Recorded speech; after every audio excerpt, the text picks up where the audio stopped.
Well, welcome all.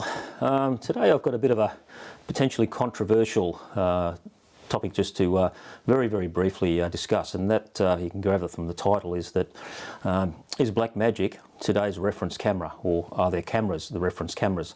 And the reason I sort of posit this is that I've come across very frequent videos of late, and this is just one camera model, which is the Blackmagic Pocket Cinema Camera 6K, and the same applied to the 4K when it came out. There are an enormous number of comparisons to it. I've seen ones with the Red Komodo, the Red Epic, Sony A7S III, Panasonic SH1, the Canon C70 and EOS R, the iPhone 12, Galaxy Note photo mobile phones.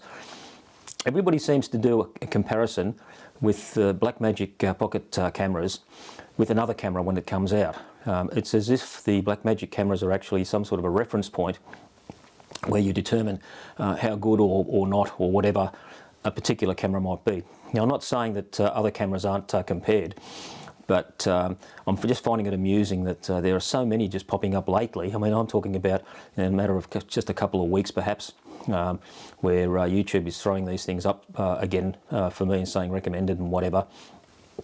But there seems to be this, I wouldn't call it a fetish, but some sort of a drive to always compare the Blackmagic cameras to other cameras. Now, I don't know whether that's to do with the fact that the 6K and the 4K are quite affordable cinema cameras, and therefore they're the natural target to compare against more expensive ones and whatnot. So I just thought that's rather a curious thing that I've been observing of late, and maybe it's just happenstance, but who knows. There certainly is a lot of chatter about the 6K versus other cameras when you look at commentary and so on in these videos, and people's perceptions of how those cameras perform and how good they are compared to the others. And the odd thing is that I've noticed that a few other cameras have sort of dropped off the radar for some reason. I haven't seen much about the Z-Cam recently, and even the Sigma FP, for example, seems to be very quiet on the video front. Don't know why. There was some issues about Z-Cam apparently having problems with getting their circuitry and so forth, but who knows whether that's had the effect. But it's an interesting thing that I've just observed, and maybe I've observed it incorrectly, but it's what I see, and I just thought I'd make some sort of a comment on it. So if they are being used as a reference camera, I reckon Blackmagic should be chuffed about that. It certainly brought people's attention towards the product, and I think that's a good thing.